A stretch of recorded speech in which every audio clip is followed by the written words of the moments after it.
Shalom, salam sejahtera bagi kita semuanya. Sebelum kita mendengarkan firman Tuhan, mari terlebih dahulu kita berdoa.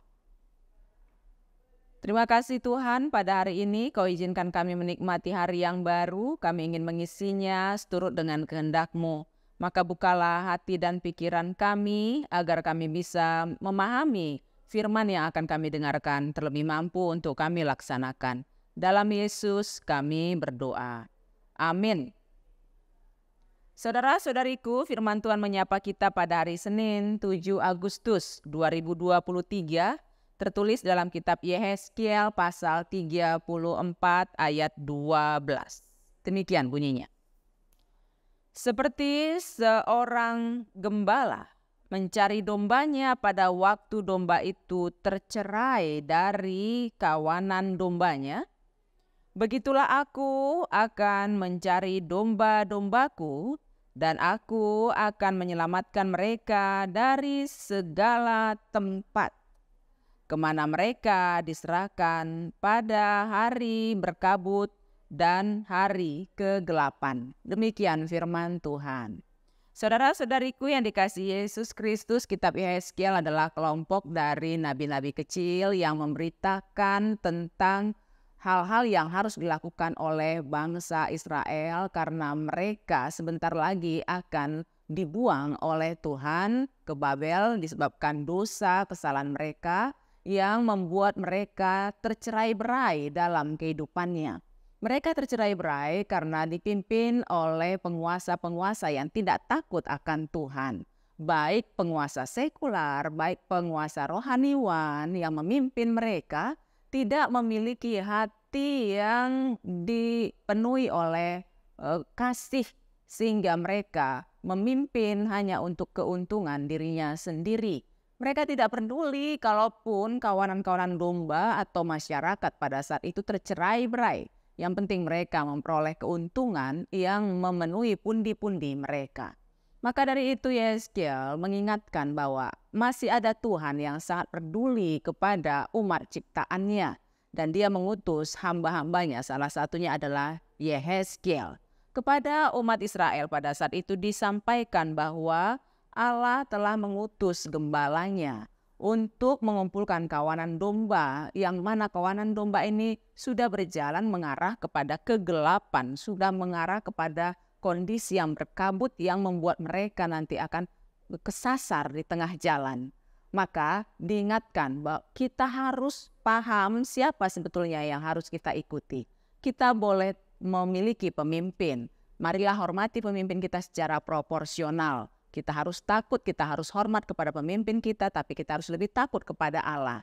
Sebab kalau kita takut kepada Allah, maka kita akan diberikan tuntunan untuk melakukan hal-hal yang sepatutnya agar kita tidak menjadi orang yang kesasar di atas muka bumi ini dalam tanda kutip, sehingga kita melakukan hal-hal yang betul-betul tidak mencelakakan jiwa dan raga kita. Kalau dikatakan kasih Allah yang seperti gembala, hendak mengatakan pemeliharaannya sangat luar biasa sekali dalam kehidupan setiap umat ciptaannya. Allah tidak hanya peduli kepada kehidupan spiritual kita, tapi dia juga peduli kepada kehidupan jasmani kita. Dia akan menuntun kita kepada rumput yang subur supaya kita bisa memperoleh makanan yang cukup untuk kebutuhan keseharian kita. Namun kita juga dituntut supaya menjadi patuh. Patuh terhadap firman Tuhan artinya kita melakukan apa yang Tuhan perintahkan. Perintah Tuhan adalah kita harus bekerja. Perintah Tuhan kita harus juga dalam kehidupan ini menjadi orang yang tekun. Perintah Tuhan kepada kita adalah kita tidak diizinkan menjadi manusia yang pemalas. Maka kalau kita mau sejahtera di atas muka bumi ini, tidak cukup hanya berdoa saja. Tidak cukup hanya ke gereja saja, latihan kur, atau melakukan hal-hal yang menurut kita seturut dengan ibadah-ibadah yang sudah diajarkan oleh gereja kita. Tapi dibutuhkan juga ketekunan kita melakukan perintah Tuhan, yaitu bekerja dengan sungguh-sungguh, menjadi seorang pekerja yang jujur, menjadi pekerja yang mempunyai hati, yang bertanggung jawab, dan tidak melakukan suatu pekerjaan itu hanya sebatas mental seorang budak, yaitu hanya mau bekerja apabila ada yang melihat dan mengawasi. Tapi mari kita bekerja dengan sungguh-sungguh, sebab yang memberkati kita adalah Allah. Dia akan memberikan petunjuk kepada kita arah mana yang akan kita lakukan, yang akan kita jalani untuk menuju berkat yang sudah Tuhan siapkan kepada kita. Dia bisa perintah siapapun di atas muka bumi ini untuk memberikan kemudahan-kemudahan bagi kita, asal kita menjadi orang yang bekerja takut akan Tuhan. Jangan hanya takut kepada mata manusia, tapi takutlah kepada mata Tuhan yang senantiasa tertuju dalam pekerjaan kita hari lepas hari. Selamat beraktivitas, selamat mengumpulkan berkat yang sudah Tuhan siapkan dalam hidup kita.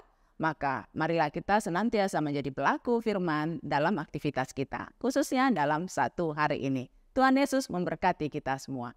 Amin. Kita berdoa. Terima kasih Tuhan, Kau adalah gembala yang baik yang menuntun kami kepada jalan yang benar, menuntun kami kepada makanan yang telah Kau siapkan, menuntun kami kepada tempat istirahat yang baik untuk boleh kami nikmati dengan rasa syukur. Oleh sebab itu mampukan kami menjadi pelaku firman agar kami tidak menjadi manusia pemalas, tidak menjadi manusia yang apatis, tidak menjadi manusia yang gampang menyerah, tapi kami menjadi manusia tangguh yang berjuang hari lepas hari, dan kami boleh mengekspresikan iman kepercayaan kami melalui pekerjaan yang kami lakoni. Berkatilah seluruh jemaat-Mu dalam aktivitas mereka. Apabila masih ada yang belum memperoleh pekerjaan yang jelas, kiranya Tuhan tuntun supaya mereka mempunyai pekerjaan. Dan apabila Tuhan sudah memberikan pekerjaan, mampukan jemaat-Mu sekalian supaya bekerja dengan sungguh-sungguh. Namun apabila sudah ujur dan tidak lagi aktif dalam mencari nafkah kehidupan, ajari juga supaya seluruh jemaat-Mu tetap bersyukur atas kesehatan yang sudah Tuhan berikan. Terima kasih Bapa untuk kesempatan yang masih Kau berikan dalam hidup kami ini. Kami akan lanjutkan aktivitas kami hanya bersama dengan Engkau saja dengan rasa syukur. Dalam Yesus kami berdoa. Amin. Anugerah Tuhan kita Yesus Kristus dan kasih setia Allah Bapa serta persekutuan dengan Roh Kudus kiranya menyertai dan memberkati kamu sekalian sampai selama-lamanya. Amin.